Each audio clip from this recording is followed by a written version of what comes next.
নমস্কার বন্ধুরা, birds care চ্যানেলে আরও একটি নতুন ভিডিওতে আপনাদের সবাইকে জানাই স্বাগতম। তো বন্ধুরা, আজকের ভিডিওটি আমার সমস্ত সাবস্ক্রাইবার বন্ধুদের কমেন্টসের উপর বেস করে বানাচ্ছি। অধিকাংশ বন্ধুরা তাদের পাখি নিয়ে নানান সমস্যায় আছেন। প্রতিদিন অসংখ্য কমেন্টস কিন্তু আমি দেখতে পাচ্ছি, কিন্তু দুঃখিত সবার কমেন্টসের উত্তর দিতে আমি পারছি না। তাই আজকের ভিডিওতে আমি আপনাদের সমস্ত সমস্যাগুলি দেখার পরে সেগুলোর সলিউশন একসাথে বলবো। অধিকাংশ বন্ধুরাই তাদের পাখিদের নিয়ে নানান প্রবলেমে আছেন। কারো পাখি উইক হয়ে পড়ছে, কারো পাখি পাতলা পটি করছে, চুনার মতো সবুজ পায়খানা করছে, নাহলে বমি করছে, নাকের পাশ দিয়ে জল বেরাচ্ছে, শরীর দেখবেন মাঝে মাঝে কেঁপে কেঁপে উঠছে, খাওয়া দাওয়া একদম বন্ধ করে দিচ্ছে, না হলে ঝিম ধরে বসে আছে। তো বন্ধুরা, এই সমস্ত প্রবলেম কেন হয়, আপনাদের কি ভুলের কারণে পাখি এমন উইক হয়ে পড়ে, আজকে সেই সমস্ত প্রবলেমের কথা বলবো এবং তাদের সলিউশনের কথাও বলবো। তো বন্ধুরা, যদি আপনারা আপনাদের পাখিকে সুস্থ দেখতে চান এবং বাঁচাতে চান, তাহলে প্লিজ ভিডিওটি স্কিপ না করে শেষ পর্যন্ত দেখবেন। আর যারা আমার চ্যানেলে নতুন, তারা প্লিজ চ্যানেলটিকে সাবস্ক্রাইব করে দেবেন আর পাশের বেল আইকনটি প্রেস করে দেবেন, যাতে এমন ইনফরমেটিভ ভিডিও আপলোড করার সঙ্গে সঙ্গে আপনার কাছে গিয়ে পৌঁছায়। তো বন্ধুরা, চলুন দেরি না করে ভিডিওটি শুরু করি।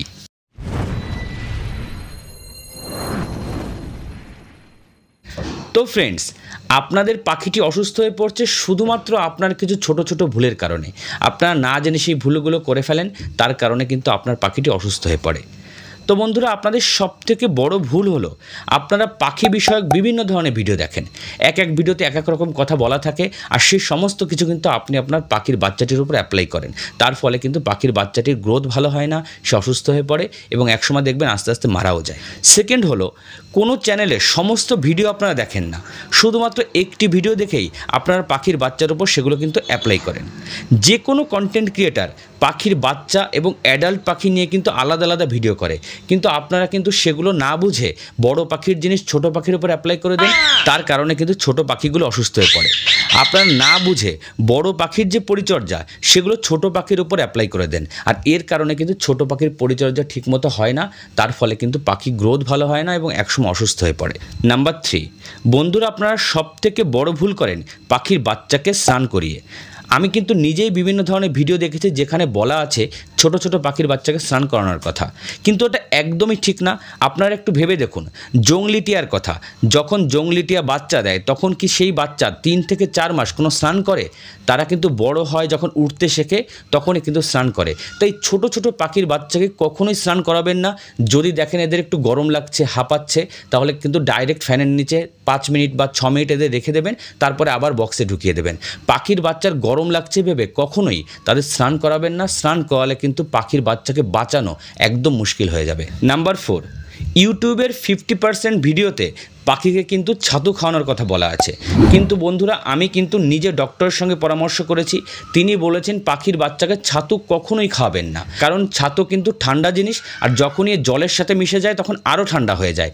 আর গরম হোক ঠান্ডা হোক, এই সময় ছোট ছোট পাখির বাচ্চাকে যদি আপনি ছাতু খাওয়ান, তার কিন্তু ঠান্ডা সর্দি অবশ্যই লাগবে। তাহলে পাখির বাচ্চাকে কি খাওয়াবেন, এই নিয়ে আমি নেক্সট একটা ভিডিও করে আপনাদের দিয়ে দেবো। নাম্বার 5, আপনারা যখন পাখির বাচ্চা কিনে আনেন বাড়িতে, তখন খুবই খুশি হন এবং পাখির বাচ্চাকে অলওয়েজ নিজের বুকের মধ্যে রাখেন, নাহলে আদর করেন, নাহলে তাকে কিন্তু আপনারা নিয়ে শুয়ে থাকেন। কিন্তু আপনারা বুঝতে পারছেন না যে এতে পাখির বাচ্চার কত বড় ক্ষতি হয়ে যাচ্ছে। কারণ ছোট পাখির বাচ্চাকে যখনই আপনি খোলা জায়গায় বেশি টাইম রাখবেন, তাদের শরীরে কিন্তু ঠান্ডা লাগবে। এটি কিন্তু আপনি বুঝতে পারবেন না প্রথম দিকে, কারণ পাখি কোনো সিমটমস দেখাবে না।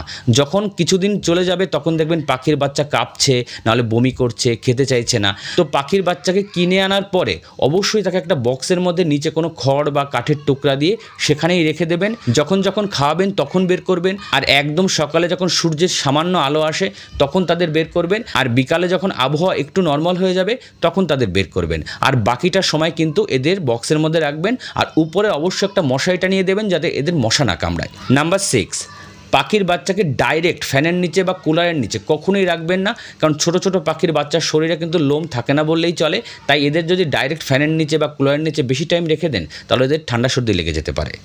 নাম্বার 7, পাখির হ্যান্ড ফিডিং ফর্মুলা এই প্রচণ্ড গরমে একটু পাতলা করে বানাবেন, যাতে পাখির হজম করতে কোনো প্রবলেম না হয়। নেক্সট হলো, পাখিকে কখনোই ডাইরেক্ট জল ভুলেও খাওয়াবেন না, তাহলে কিন্তু পাখির বাচ্চা বাঁচবেই না।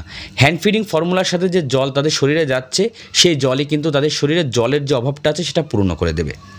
তো বন্ধুরা, এই সমস্ত ছোট ছোট ভুল যদি আপনারা না করেন তাহলে কিন্তু আপনার পাখির বাচ্চাটি একদম সুস্থভাবে বড় হবে।